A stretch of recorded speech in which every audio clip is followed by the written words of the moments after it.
Oh, you will one. Hola! This is Lisa Ann McCall, physical therapist, posture princess, and I am a lover of movement. Even though I'm a physical therapist, I don't fit into the typical PT thing, which that's not a bad thing. It's not bad to be typical. I just am not. It's good for both. It makes the world go round. Today, we are going to take something you do, and that is putting your shoes on, or putting a sock on, or putting a slipper on, and we're going to turn it into a stretch, a back strengthening exercise. That's two of the many things, but those are the two main things. So let's say you're going to go for a walk, and you can get your stretching done by putting your shoes on. Now, I have other videos I show of this, but today I want to really give you the details. I want you to know that I did this. I remember doing this. This was 30 plus years ago. When I was around 30 something, I remember training myself this. I used to wear cowboy boots. I'm from Texas. And I remember sitting on my bed, doing exactly what I'm teaching you day in, day out, till I could do it the way I'm going to show you. This is not for a lot of people an overnight thing. It wasn't for me. So I'm going to take you through my challenges, and it's amazing what it did for my spine and my hips, and how it taught me a different way of thinking about leaning over and picking up anything. It just covers many areas of your life. When you begin to take an ordinary thing in your life, like putting on your shoes, and you make it a mindful, skillful movement, it has a great impact. From a PT perspective, it has the impact of stretching my hip in a way I needed, strengthening my back, creating more coordination. And then it also, from just a lifestyle point of view, started showing me every time I bend, every time I do something, I was creating a habit. And in that habit, my back was getting stronger. My spine was getting longer as in straight. My hips were being more open and fluid, and my back and my butt was getting stronger. There were just it was kind of a cascade effect. So this one movement, if you embrace it, it can really make a big impact on your life, but you have to want to play with it. I like to think about things as not so much just challenges, but creative curiosity challenges. I'm curious, okay, what's going to happen if I do this? Well, curiosity is just really like one of the greatest gifts that we have as humans. It can really open our world. So let's get a little creative. Let's get a little curious. And here we go. Boom. Here we go. Putting on our shoes. Okay. So I'm going to use this ottoman as something to sit on to do this. Now, the reason I put two pillows here is because if your hips are really tight, you're going to have to elevate your surface. For instance, I could probably do it on a low surface because I have really pretty good mobility. I have very good mobility in my hips. I can reach out, I can pick my leg up, I can do this with great ease. I used to couldn't do that. So I'd have to sit on my bed and I had a low bed, but I'd have to sit on my bed and I would have to pile up pillows, and this is kind of how I started, something like this, okay? So what you want to do is first learn how to bend, and I'm going to pull this up so you can see my spine. So if you've ever been with me, you'll know that I find where my spine is, I put my hands on my flesh, and I put my fingers along my spinous process. That's your spine. And I make sure I have a groove or I have an arch. So if my bottom's tucked, all those vertebrae are going to stick out, and that's not what I want. I want to put an arch in my back if I don't have one. If I have too much arch, then just relax your shoulders and chest. Most people don't have too much arch. Okay, so I got to find that little arch the best I can. If you don't have one, stick your butt out and then just play like you have one. I didn't have one either. I had to stick my butt out. I had to stick my butt in the air and sit down on my crotch, okay? So I had to exaggerate it so that I could just even have a straight back. I was very tucked under. I was very slumped in the upper spine. I was stuck. I was really stuck, okay? And so I couldn't get my spine to be straight and bend at my hips. That's just a very challenging concept for me. So that's how I started. So you're sitting down on your crotch, your butt is elevated a little in the back. You feel like you're putting more pressure on the front. So if people always say, are you on your sit bones? You're on the front of your bone. You will feel some pressure on your sit bone, but the majority of the sitting is on the front.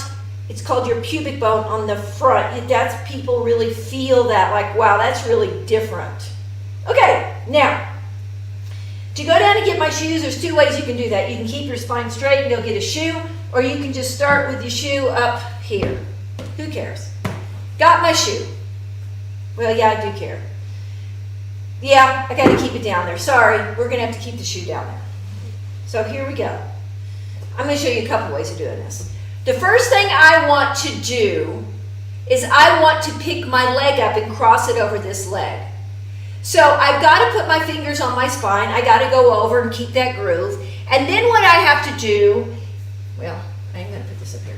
I'm going to have to take my leg, move this around till I feel like I can put weight in it, take this leg with my hand and pick it up and put it on my leg. And then I can put my shoe on with my spine really straight. Okay? And if you do this correctly, then you're way advanced, because it's very hard to do it correct the first time. Usually people do this and their leg just falls off, or it whips off. Okay. So what I'm going to do, I'm going to do this leg. Now here's what I'm trying to do. I'm trying to keep my upper spine from going over and slumping and picking up my leg with a slump. That's a slump, okay? That's bent forward too much. I need my upper spine to feel like it's just so straight, it's like braced straight. And why I do that is because I'm working muscles in my upper back. So I come over and I'm stretching in my hip and the muscles are in my upper back, and I move this foot around to where I feel like if I pick this foot up, that foot's going to keep me stability, and this hand. So this is the hardest part for people, is to grab and to keep their back straight. You probably won't be able to. If you can, that's great. And then I bring it up here, and this is a big stretch. Now I put my shoe on if I want. Back is real straight. I'm not doing the slump over. Okay? I'm not doing the slump over. Then you can sit here and stretch your hip out if you want. You can put your leg down, and you can just do this and do it as a stretch.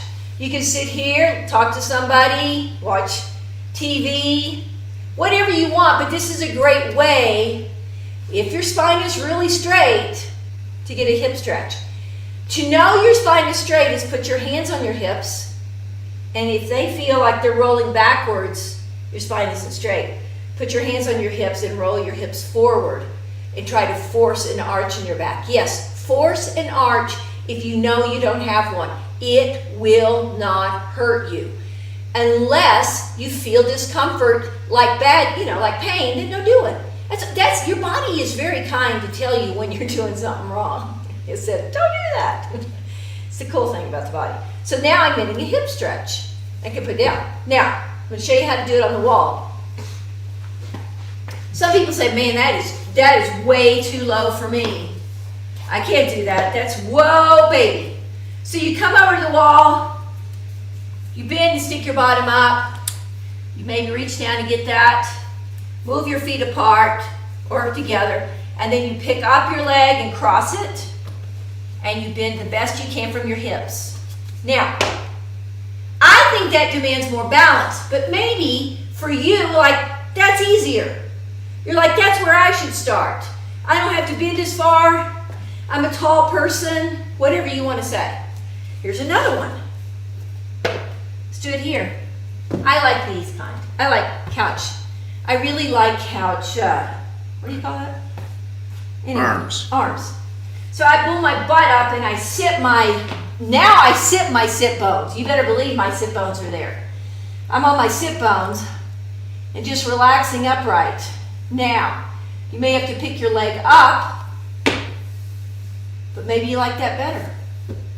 You pick your leg, let me do this. Come on. So I'm going to pick my leg up, I cross it, and I keep my spine as straight as possible. So what I'm learning is that this part of my body stays straight when I bend to pick up something. When I bend to pick up something. When I bend over to pet my dog. I start to learn that this part of my body stays straight. It's not an easy thing at first. It really isn't. But man, it's the gift that keeps on giving. Because what happens is you start to translate in your mind that hinging is not designed to come from here in everyday movements. Hinging comes from here. Now, I'm not saying that there aren't times we're supposed to move here. I can't go down that rabbit hole right now. Right now, I want you to understand that this is your hinging machine, your hip. It is designed to do this. But if you're used to doing this, this helps you break that habit. Some people have put a stick on their back, down their back. I've seen that before, like a broom. And they'll put a broom on their back and practice that way. You know, like you feel that broom stick. I will tell you, I know people that have blown their back out by putting on boots like this. They'll sit down, they'll be slumped, they'll put their boot up here and they'll push, and that pressure will just shoot towards their spine and hurt their back because it's curved. Not really because they did it once, it's just because they probably did it many, many times. So your back is vulnerable when you don't set it up as it's designed. And then when you set it up and you use it the way it's designed, you understand that back pain is not really, it's just not a reality for most humans. It doesn't have to be a reality. You don't have to manage back pain. Managing back pain means I don't understand what my back can do for me. And also, it's not something to be protected unless somebody was going to kick me in my back. It is designed, you don't need to protect the strongest part of your body. So these things are just comments. They're just ideas until you experience it. It doesn't matter what I say. It doesn't matter what anyone says. What matters is your experience. How you experience your back. Play with it. I used to keep my hands on my back all the time so that I could go over and pick something up the best I could. I would just do this, and it also stretched my shoulders out, which was really nice. And I would just keep until I feel my back. I can feel it. I'm like, oh. A lot of people that do somatic release work tell me that I do help people with somatic release because they're touching their back. They're touching their neck. You know, they're touching, and that's really helpful. So there's just so many lovely overlaps to doing something very simple. Simple doesn't always mean easy. I can tell you that for sure. Put my hand on my back. I pick my leg up, and pretty soon you'll be able to pick your leg up, and your back will just be in the right place. And that's such a powerful back, such a strong back, if you can pick your leg up like that and your back doesn't shift around. So focus on structure, not on muscles. Muscles follow bones. And if I relax my muscles, focus on how I'm moving, the correct muscle groups will kick in, and the muscle groups that I don't want to be working will quiet down. So there'll be a relaxation and an activity, and they'll balance out, and that is called, in my world, a skillful, mindful movement. And that's what putting your shoes on like that does. Okay, there you go, Scooby-Doo. Question number 1 from Charlene in Tucson. Do those slip-in shoes drive you crazy? No, they really don't. They're not, they have this little thing on the back. I don't like tie shoes as much. You know, I have some, but I like those stretchy ties too. I use those on my hiking shoes. I think what she means is it doesn't require people to bend over and put their shoes on. They just can slip in their shoes. Well, Does that drive you crazy? No. Oh, that they can slip in them. Oh, I'm so sorry. It took me a minute. No, it doesn't. It's just that it's kind of like if you had a whole lot of money in the bank and you never knew you did. That's kind of a drag. Somebody put about a couple of million in my bank account, but I never went over and checked it to find out that I was rich. That'd be a bummer. You become rich with movement when you pick your shoe up. You become physically wonderfully happy. This is for you. You know, we're making everything so convenient, but we're so unhappy in our bodies. We're so frightened in our bodies. This makes you feel strong and smart. Now, I love that we are modern and there's ease because I have a choice. I like having those choices. I like having the choice of putting on my shoe, or I like the choice of having nothing, I can slip my foot in. But I don't want to be dependent on that. Sammy in Tempe says, I don't understand how your back gets stronger. Okay. Your back, by not letting it bend, is strengthening. So there's a weightlifting move called Good Mornings. So what weightlifters will do is they'll put a rod on their shoulders, or they'll go up to a rack, okay? You have to use your imagination with me because I don't have anything right now. They'll go up to a rack, and they'll go underneath it, and they'll put a rod right here on their back, on their shoulders or neck. Right here. And if I'm wrong and you're a weightlifter, you can correct me. They'll put their legs apart, and they'll bend over with a straight back and make sure that this doesn't hit their neck. And they'll go over, and they'll come up. And they'll go over, and they'll come up. What's the difference? A lot of times they don't even put weight on it. They'll just put the bar. What's the difference? So I don't have a bar. I just do this. There's a lot of dancers that are really strong, and it's because they use their body skill. There's a lot of ability to get your back strong by just putting it in the right position. Try it. Instead of you not understanding, go see how it feels, because if you do what I show you a bunch of times, your back will start to get stronger. Your hips being tight forces your back to work to stay straight. If my hip is tight, there's a tendency of me to roll. Then I'm not using my back in a straight position, so I can't use the right muscles. Okay, I'll follow up on that. Are you strengthening your lower back or your upper back? The whole back. The whole back, and you'll probably feel, most people really feel their upper back get tired because it tends to be, and these are generalities, it tends to be the weaker of the two. But that's not necessarily true. It kind of means, to me, it depends on where you feel discomfort, and you should feel less discomfort after doing that, meaning you may be tired, but you feel better. You know how when you do something good for your body, it may be worn out, but it feels better, like less pain, like things are right. It just has a good feeling. That's like working out, Did that help? Larry in Cheyenne says, my hips are, with 4 O's, so tight.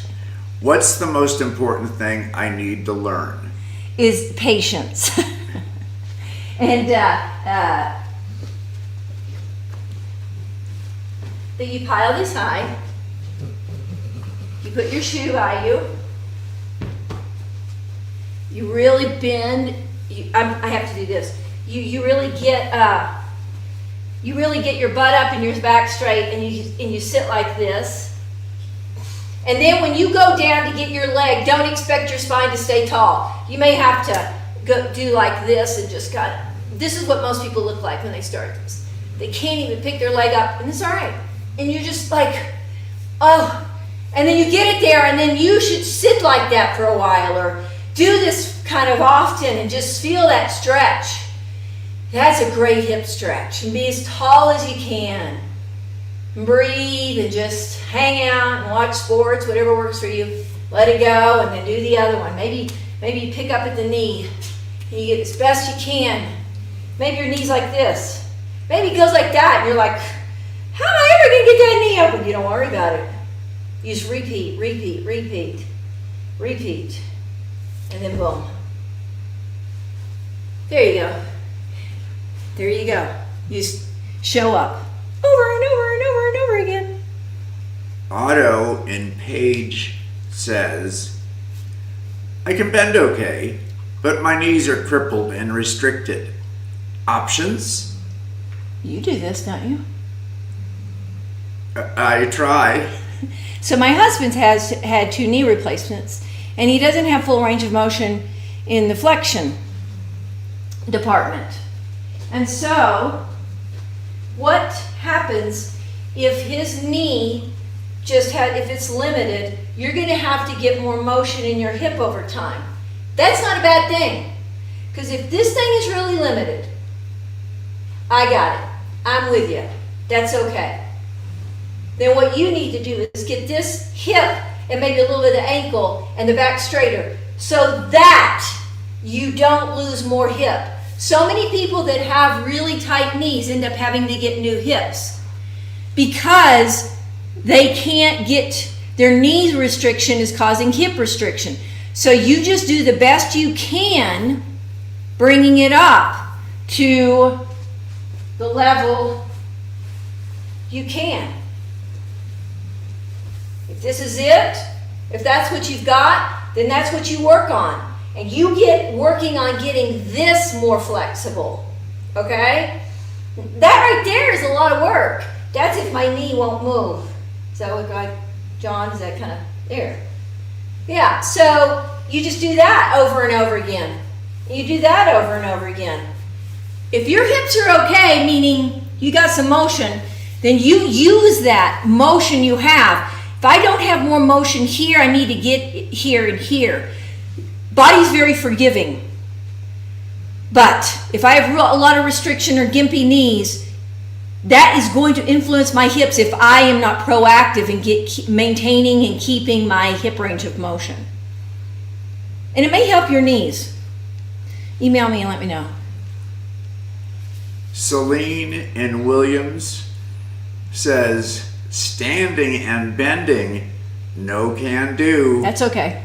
What about if I put a shoe on a table to reduce the bending challenge? I was going to do that, but it didn't work really with the video. But I'll do it right here. So I was going to do that, you know. So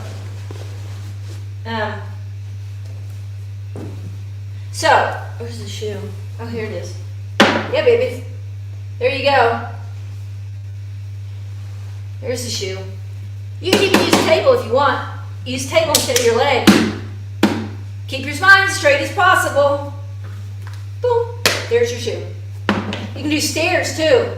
I showed you can sit up on stairs. You know, lower. If you have a staircase and you take the 3rd step up or something, or 2nd, you can do that too. You got a chair. I mean, then you have your shoe right there. So pull that table over to the wall and show us. Oh, I see. Standing, how you can. You see, you're doing that. You could do that. Or put the table in front of you, maybe. Well, I think you should do this. Ah, okay. I think you should do this. I think that's how you could do it. I personally would sit. I think that's a little more challenging, but some people tell me they like that. But you could have a table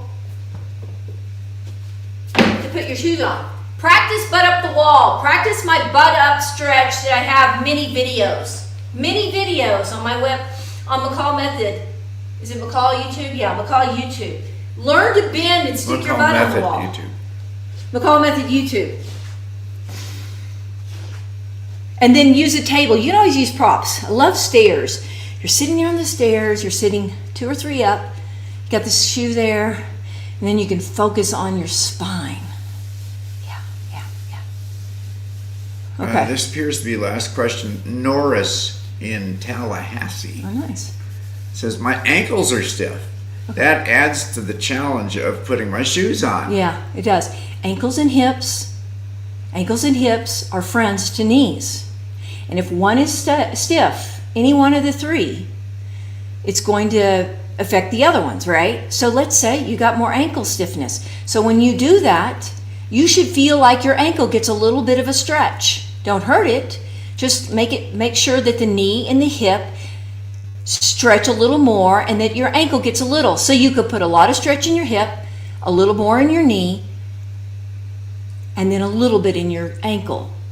It's like you will know when you're there doing this. You go down to get your arm and you go, oh, my ankle's really stiff. Then put your lower leg on your leg and not your ankle. You can move that around. But again, what's happening is it's all in general, it's this guy up here. If I get more mobility, it's designed to be more mobile, then I have more choices with my knees and ankles, and my back gets stronger and straighter, because as my hip stretches, my spine must stay stable to stretch that hip. That's why so many of my movements are a combination of stretching and strengthening to get in the movement correctly over time. That doesn't mean the first time. You have to gain range and strength. You don't need to know this. I'm just telling you this. You don't need to know this. You don't need to know. You just need to go practice it and find out and then tell me about it. I'm all about your experiencing being the empowering situation, not me telling you to go do it and then you just believe me. That will not give you fuel to keep on doing it. It's got to be you get results, and that's key. Do we have another one? Peter in Chicago says, so what does happen if I bend my back trying to put on my shoes? Okay, so what happens is it gets a lot easier to put your foot up, but over time, then the back it weakens the back, and it feeds into a problem that you probably already have. And this is what I call the C posture. Okay, so the C posture, the C body posture versus the L.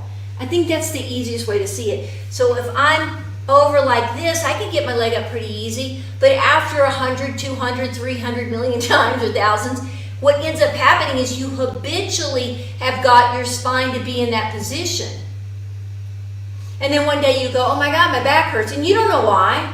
So I'm just taking a life movement and giving it to you in a way that you can turn it into a back strengthening exercise, a hip stretching exercise, and a rewiring a way of seeing and feeling movement. It's like you can go play golf and you can have a bad golf swing. You can go play tennis and pickleball. But if you don't try to improve your technique, it isn't really that much fun from people tell me. The fun is getting better at it, and to get better at it is to have better skills. We just don't see our life movements that way. Why? Why can't what I do here have as much meaning as what I do on a golf course or on a tennis court or whatever, So just think of it as it isn't a right or wrong. Like my golf swing, it's not right or wrong. It's like, what can I do to make this feel better, hit better, and be better? Maybe you don't play golf. Maybe you're a cook. Maybe you're a painter.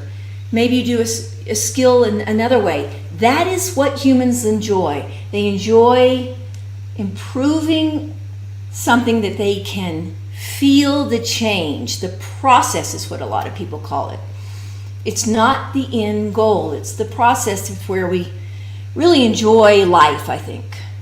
So that's kind of my song and dance. Stevie in San Jose said, your advertisement this morning said that putting your shoes on one way is the same as stretching before a race. What are you stretching you're stretching your hips. So for instance, if I sit down, that could be a stretch for you. If you keep a spine, arch in your spine, hamstring stretch, sit down. I lean over, back strength, hip stretch. Oh, let's see, we have the adductors, we have the abductors, we maybe have a little bit of the iliopsoas. Whatever you want to call tight in here for you, maybe your glute. All of this is getting stretched. I could sit here, talk to a friend, put on my running shoes, put my leg down, go down and get my other leg, put it up. Maybe I do that a few times if I want to.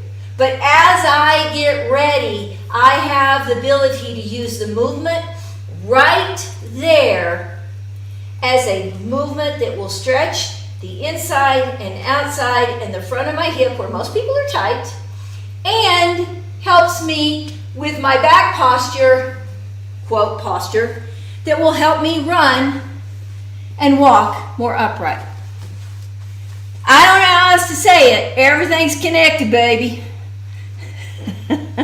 Okay. What? Is there something? Nope. All right. So this is it. Like, share, subscribe, email me at McCallMethod.com. I want to hear from you. I really appreciate your time. I love doing these. Keep coming back. Thank you.